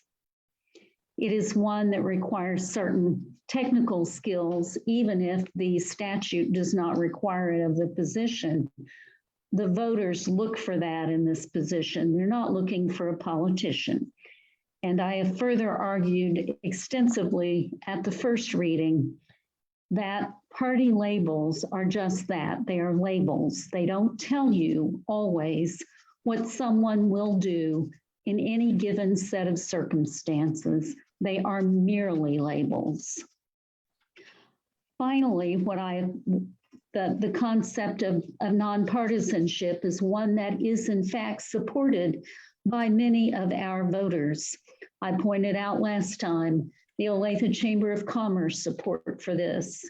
I think even the Overland Park Chamber of Commerce is supportive of this. And the 300 plus members of the League of Women Voters are supportive of this.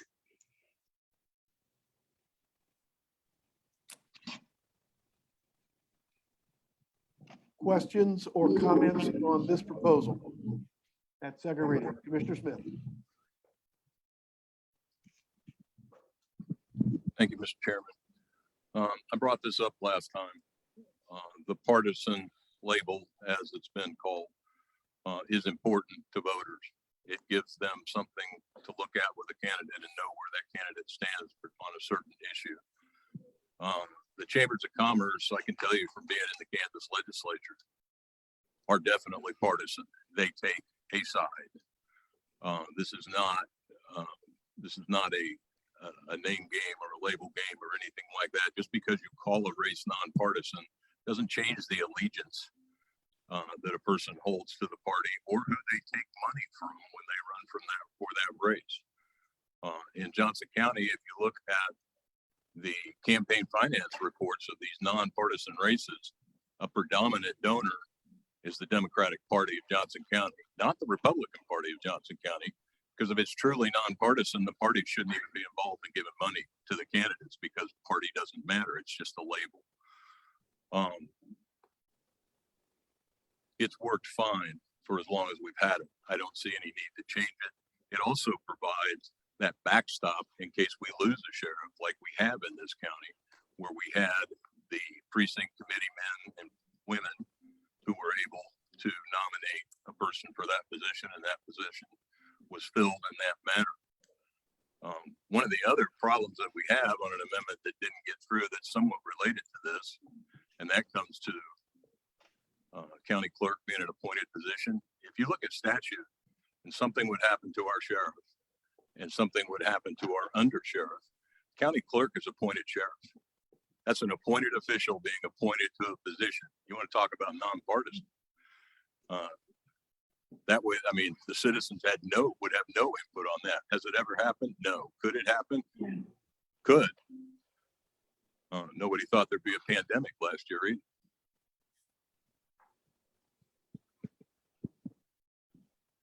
Other comments in the room? I'm looking, Commissioner House and then Commissioner Cleansmith.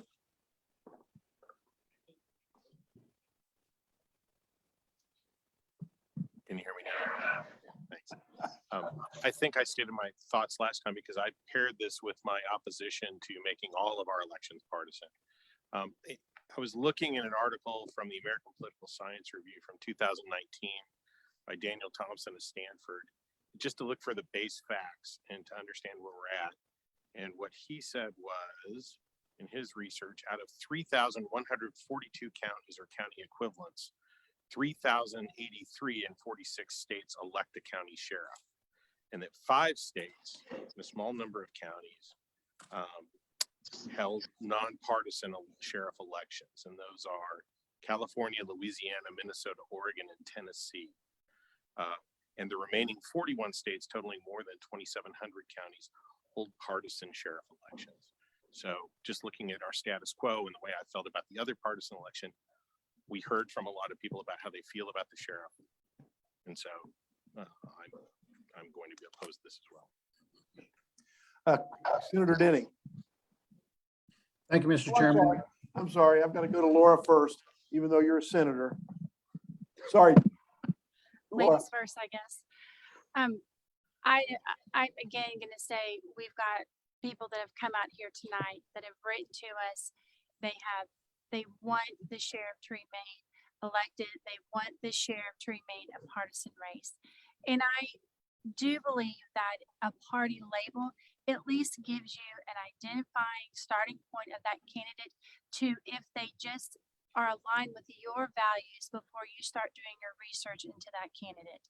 So I am not going to vote for this. I still believe that we need to have all partisan races, not just the sheriff, but all of our county officials. Senator Denning. Thank you, Mr. Chairman. In full transparency, I think everybody knows that my brother Frank was sheriff of Johnson County for 8 years and undersheriff for probably 15, and at the sheriff's department for probably 25 or 30 years. We've had this discussion for at least 10 years. When I was in the legislature, we should have brought a constitutional amendment to make sure that the sheriff remains a partisan election. And we'll probably bring it next year, no matter what happens with this. He thinks it's an awful idea to make it nonpartisan. This sheriff's department especially has won so many national awards from the quality organization that it's always been back when Fred was sheriff and probably before. This is something that I was hoping would not come up. It's the major reason why I served on this commission. Frank was a stellar sheriff right up there with Fred, and this is a terrible idea to change it. You have certain parties wanting to defund the police, and without knowing the party label, something really bad could happen. So I'm adamantly opposed. Frank's adamantly opposed. I don't think there's another county in Kansas that has nonpartisan sheriff elections. It's a terrible precedent, and I was hoping that we wouldn't even be discussing it. So I obviously will be opposing the amendment. Thank you, Jim. Other comments? Sure. Oh, I'm sorry. It's getting close to 6 o'clock, Jimmy. Go ahead. No, I'll thank you, Chair Jim McGowan. I'll try to go quick. I just make a couple comments here. I'm actually undecided on this because on one hand, I hear that we've heard from the public and all we're doing is putting something on a ballot, and then we will hear from the public. And that's part of my thought reasoning. And this is where I'm tossed, that we are not giving the public enough credit that A, they can make the decision if it goes on the ballot, B, that they wouldn't do their own research, that they would just merely go one side or the other or not do research if there is no party affiliation. I just think I've heard from people that says they like the decision to be made, and I don't know if we're stopping that decision here. I am truly undecided on this. I can understand the past. I also understand that we're in an age of information. Some of it misleading, some of it not. But if you go to their own website, I would imagine they put their values, cores, and their affiliation on there. And so I just want this commission to understand that as we continue to think about these things, if we have the people's really values at the hand, then we should sometimes think about letting them make that decision. Because just getting past this doesn't do much except for put it on a ballot. That's all I got, Chair. I don't see any other hands up. So Paula, I'm sorry, Commissioner Rattan, and then we'll let Paula close. She can get to a council meeting. I have a question about how it works. So if something does happen to the sheriff, then the undersheriff is promoted to the sheriff. I'm going, If something happens to the current sheriff, the undersheriff is promoted, or the precinct people get together? Under current law, if there is an undersheriff, Okay. they would take that position as the presumptive sheriff, I guess you would call it. Okay. But then they would have to eventually run for that office if they wanted to hold it. So saying where the precinct people get involved and they appoint that person, why wouldn't we give it to all the citizens of Johnson County to vote? And why is it left in the hands of a handful of precinct people to decide who's going to run the county as a sheriff, as opposed to putting it to a vote, whether that's partisan or nonpartisan? Or I guess it makes it nonpartisan so that the people can all vote. You're talking about state law.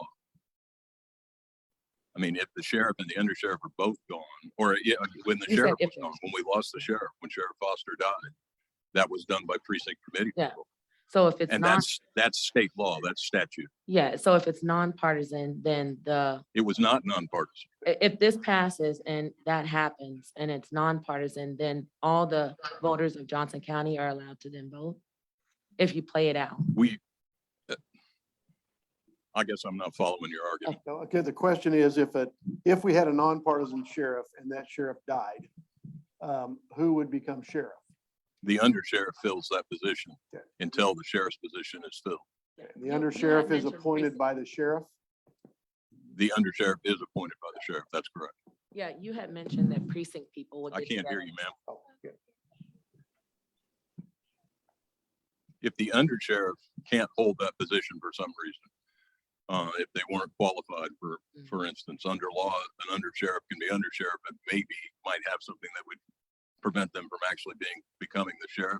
The county clerk automatically becomes Yeah. sheriff and is put in that position. Okay, maybe I'm confused on a comment you made about the precinct people making the decision on who becomes the next sheriff. Don, I'm sorry, I have a really hard time understanding you with that mask on.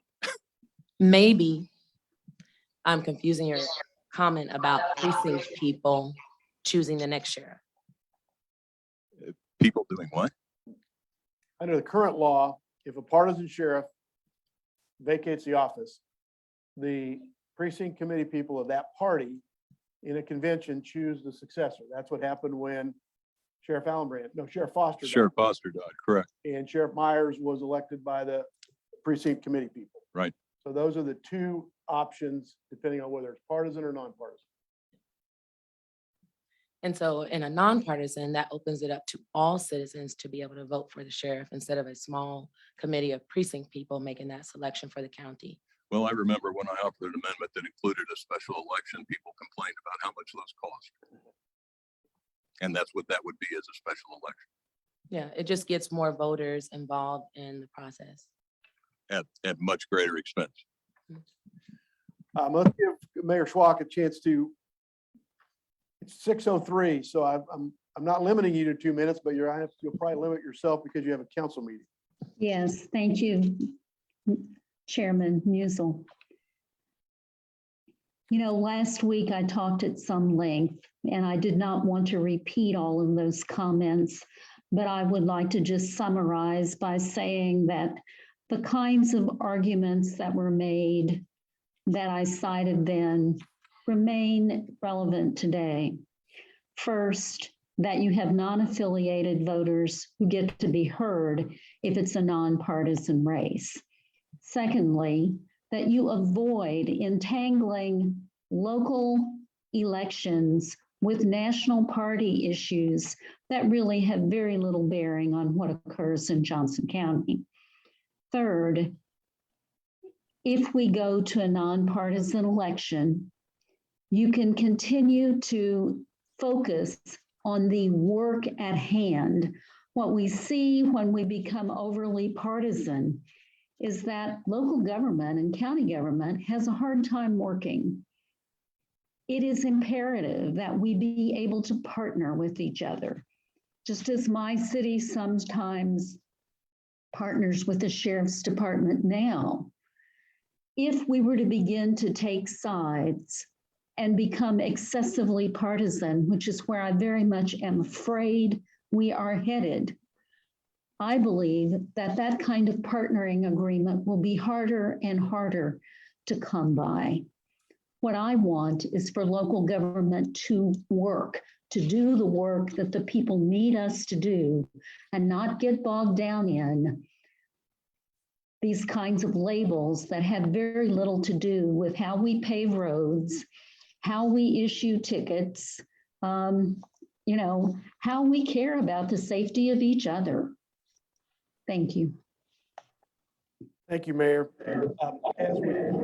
Commissioner Brownlee? Thank you, Mr. Chair. A couple things. All voters get to participate in the general election, so they're not disenfranchised or left out of the process. But on precinct people, it's not a handful of people, and the precinct people are elected at the primary elections, both for the Democrat Party and the Republican Party. So they are officially elected individuals.